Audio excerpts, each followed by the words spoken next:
At ngayon mga giliw naming tagapakinig, narito si Lola Sela sa kanyang panglimang kabanata ng kanyang kwento na pinamagatang May Peri Kasambahay, dito sa ating dulang Mga Kwento ni Lola Sela.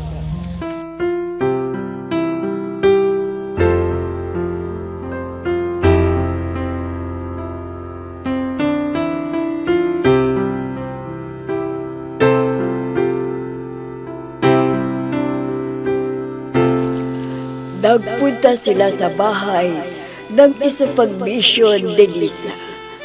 At di niya sana gusto, pero yun ang dahilan para mabuo ang kanyang pagkatao sa tulong ng fairy. Halos umayaw si Lisa nang makita niya na umalis ang ibang katulong. Sa pagpasok niya sa bahay na yun, nakilala niya ang may-ari ng bahay na si Lori at ang dalawang kasambahay din. Nakita din niya ang kakulitan at kasalbahian ng batang si Preston. At ang isa pang napakasuplado at yon ay si Jen. Isang araw ay...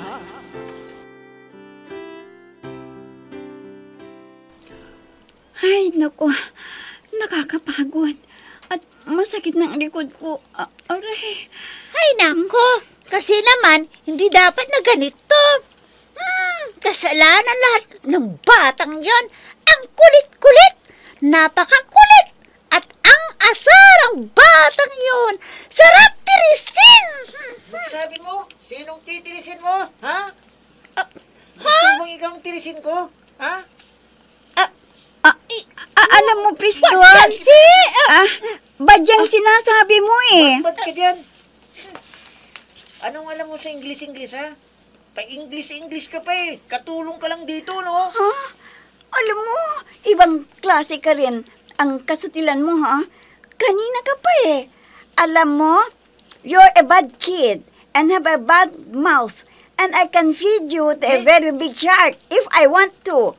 So what's your mouth, kid? O ano? Natigilan ka, ha? Be! Adi ka na! Huwag mo nang patulan ang batang yan! Masama ang ugali! Adi ka na! Adi ka na! Be! O ano, di ba? Adi ka na sabi! Huwag mo nang patulan! Ano ka ba? Makikita ka ni ma'am at si sir! Baka ano pang gawin sa'yo? Adi ka na! Kuha!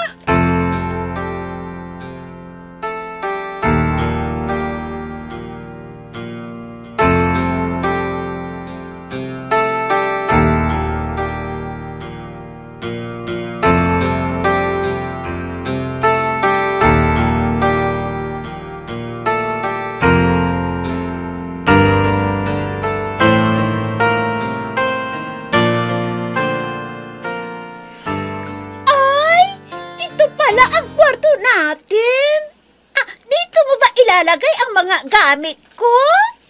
Siya nga pala, nasaan ang mga gamit mo? Bakit wala dito? Dadalhin ni Fernando pala. Andun sa agency house yung mga gamit ko.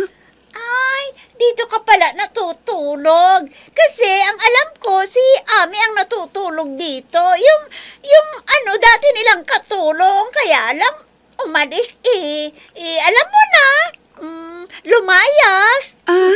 Yung nakasalubong namin na parang takot na lumabas, nagtataka nga ako kung bakit. Ikaw, bakit andito ka pa? Matagal ka na rito? Oo, matagal na rin. Kaya, tiis-tiis muna habang walang alam na trabaho. At isa pa, may responsibilidad din ako sa aking pamilya. Anak ko, alarm yun! Bakit kaya? Smoke alarm yun! Halika, tingnan natin kung anong nangyayari sa labas. Halika na, dalian mo! Ano ba yun?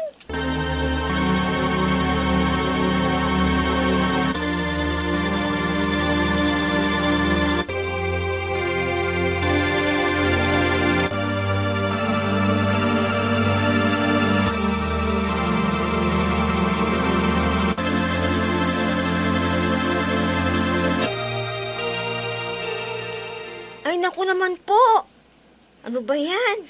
Anong nangyari, Manang Yuli? Bakit mausok dito? Ay, nako, tulungan niyo ako. Ay! Ano ba yan? Manang, anong nangyari?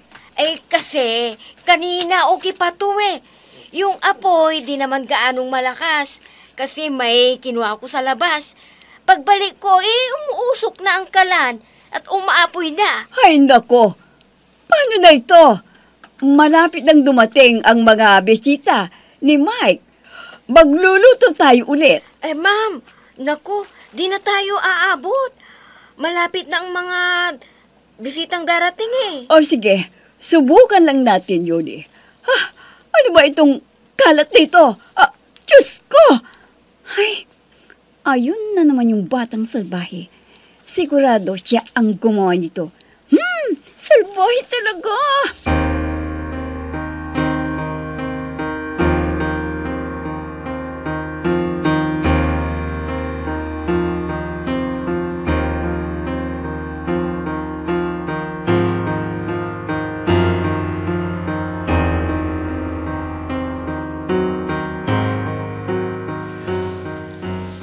Okay, let's have dinner first.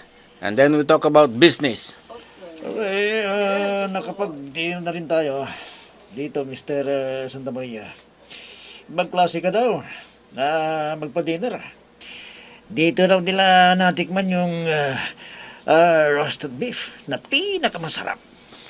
Well, tama ka. At yan ang ipapatikim ko sa inyo ngayon. Wow! Ngayon ay matitikman niyo na ang pinakamasarap na roast beef ng aking misis. Wow! Oh. Talaga Eto ibang na. klase.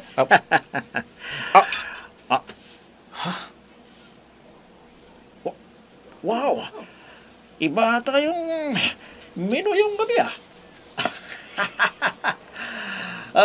roast corned beef. Ibang-iba.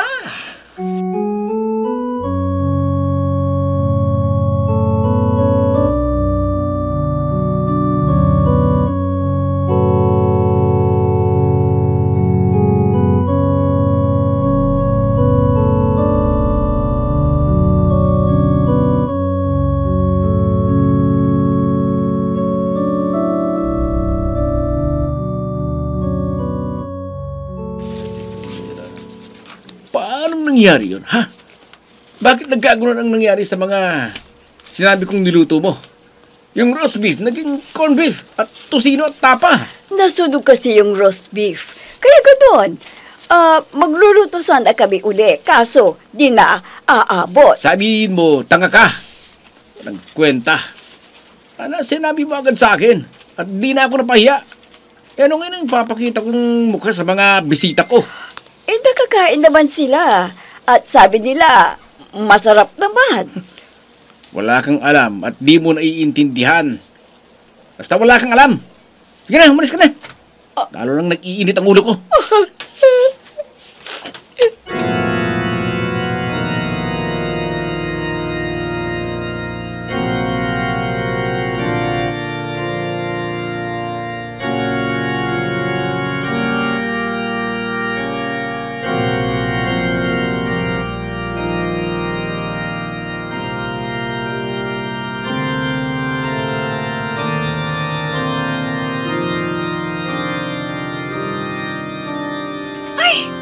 Nakakagulat ka naman.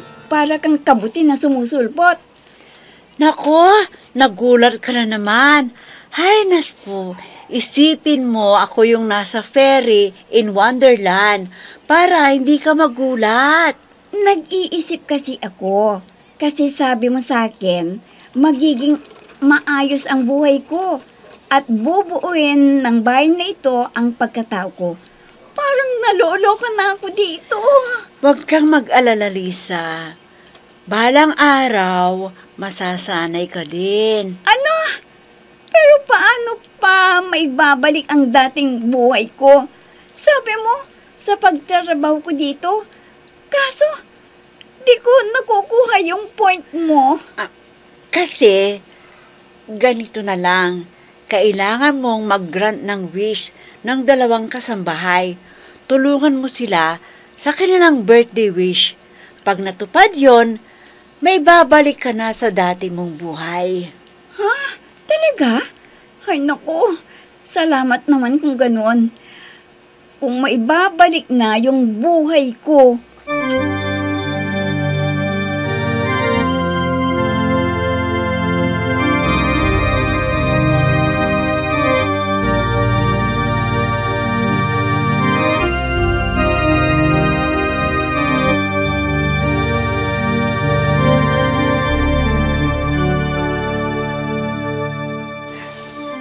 Hanggang ngayon, wala pa kayong lead. Ang tagal ko nang nag-uutos sa inyo. Talagang wala pa po, ma'am eh. Baka kasi pinalitan na niya ang kanilang mga pangalan. Lalong-lalo na yung pinapahanap ninyo sa amin. Di pa dapat na kayo ang sumagot niyan sa akin. Ilang buwan ko na kayong binabayaran. Wala pa nga po eh. Pero ginagawa po namin ng lahat ng aming makakaya, ma'am. Ako at ang mga kasamaan ko. Sige ho. At hahanapin namin ulit. At sigurado na ito. Tsaka isa pa, ma'am. Mahal po ang singilan ngayon. Kung pwede, baka dagdagan nyo naman yung bibigyan nyo sa amin. Ano? Pinapadagdagan mo ang bayad. Sige na po, ma'am. Wala pa kayo nagagawa. Ma'am, basta dagdagan yung bayad. Ay, nako. Sige. Pero, last na to ha. Ho? Huling bayad ko na din sa inyo.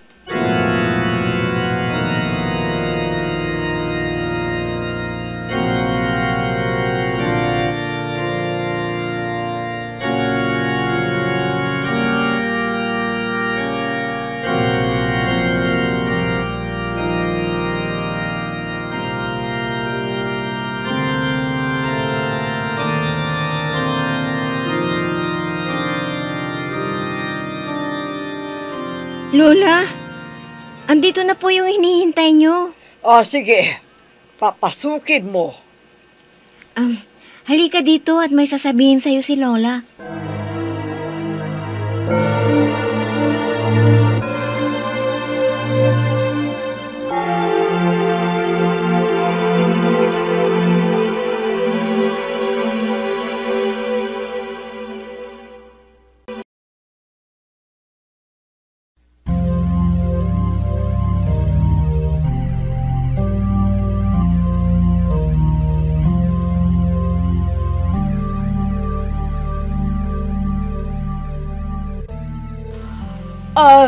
Si Preston pala ang may kasalanan sa pagsunog ng ulam. At napaamin ko na rin siya. Pasensya na kayo ha. O ano Preston, mag-sorry ka na. Ikaw ha, nagiging sutil ka na. Di na yan maganda. At di pwede yan. Mag-sorry ka. Preston, gawin mo ang gusto ko. Mag-sorry ka. Sige na. Ayoko! Di kita susundin! Sabi ni Daddy, wala ka raw alam.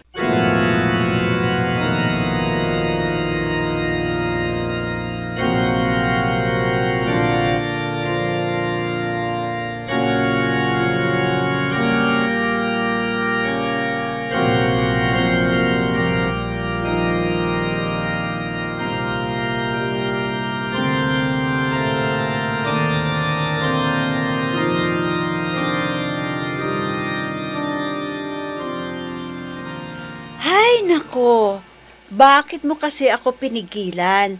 Nagawing palaka ang batang yon. Nakakainis na ang ugali. Huwag namang palaka. Mahirap kasing huliin yun. Pagod na lang ang gusto ko. Ayoko ng palaka. Ayoko. Gusto ko gawin siyang palaka. Ayun, ang sutil na bata. Hoy! Hoy!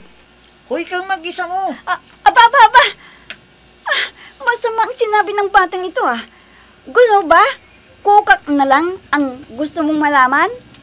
Kaya mo ba? Ha? May sakit ka ba? Baka nagyayabang ka lang eh.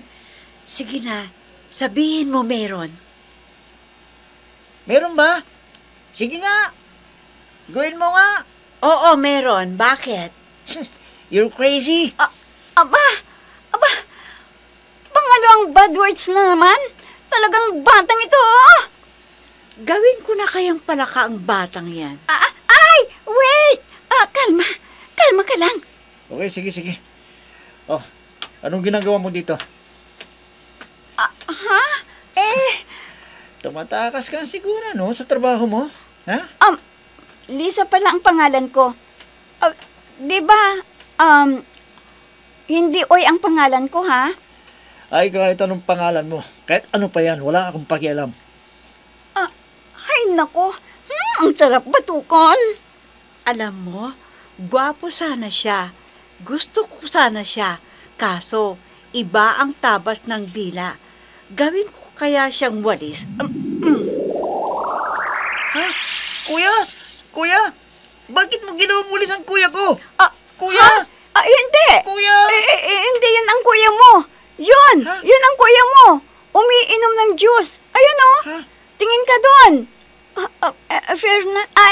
Ferry. Ibalik mo siya sa dati. Dali. Ibalik mo na siya sa dati. Wow! Ang galing! Anong ang galing? Di mo ba alam, kuya? Ha? Naging walis ka kanina.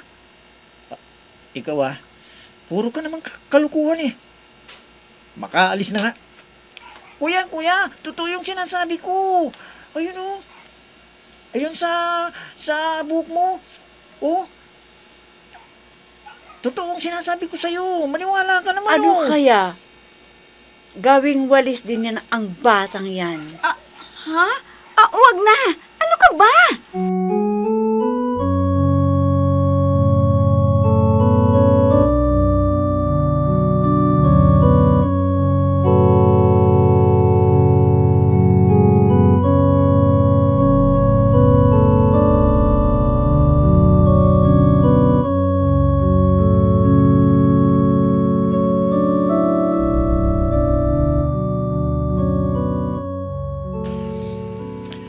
Ma'am, ito na po yung nakalap kong impormasyon.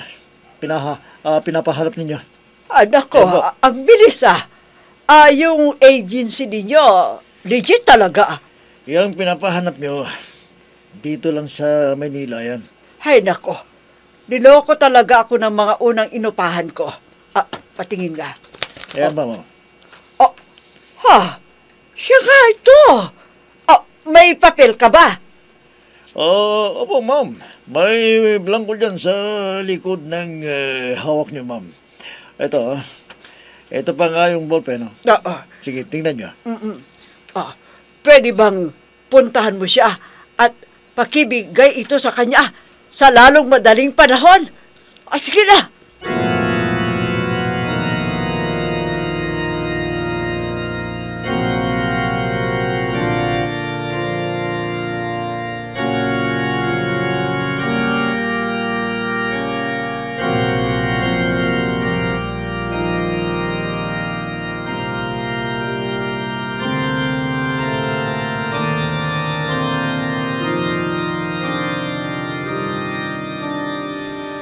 Ma'am, may sulat po kayo.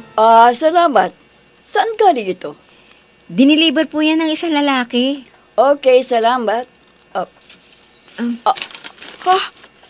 Ma'am, bakit po kayo nabigla? Wala. Wala po. Salamat na lang.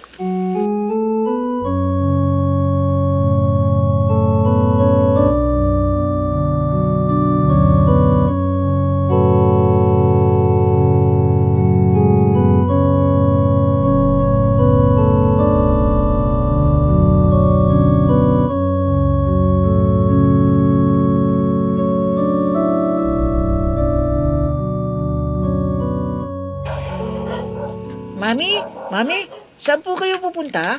Sandali lang ako. May pupunta na ako sandali. Dito ka lang, Preston. Mami, sama naman ako sa'yo. Di pwede. Dito ko lang. Sige ka, susumbong kita kay Daddy kapag hindi mo ko sinama. Preston! Ngayon, ay huwag kang makulit, ha. Sabi ko, may importante akong pupuntahan. At si Manang na ang bahala sa iyo. Sama na ko sa'yo, Mami. Sige na, Mami. Halika. Gusto mo, laro tayo sa labas? Ayoko! Halika na. Ayoko! Ay! Basta Ano ayoko! ba yan? Ayoko! Naku, nakakapagod talaga. Hoy! Tristan, tama na! Masakit yan! Mamamaga ang kamay mo. Wala na yung laruan mo. Siya na! I don't care! Where's Mommy? Sige. Where's Mommy? Where's Mommy? Pag di ka tumigil, gagawin kitang walis tambo. Behave ka!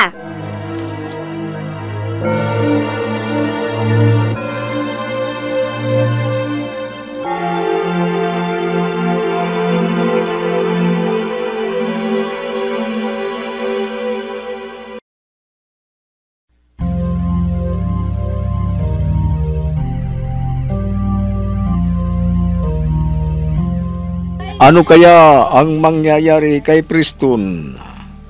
Magiliw naming tagapakinig. Abangan ang huling kabanata ng ating kwento na pinamagatang May Peri Kasambahay dito sa ating dulang Mga Kwento ni Lola Sela. Mga nagbigay buhay sa ating dula: Myra Abrihal Narnula, Susan Malignem, Ami Diaz, Oscar Ora, Robert D. Guzman, Jun Cabato, Eva Alcoreza. Technical Supervision at Musika, Oscar Ora. Nilapatan ng tunog, Robert D. Guzman. Sa panulat at direksyon, Emma Dalupe. Mga Kwento ni Lola Sela. Inihahandog ng IFRE Recording Studio para sa pambansang radyo ng Pilipinas, Bombo Radio, Philippines.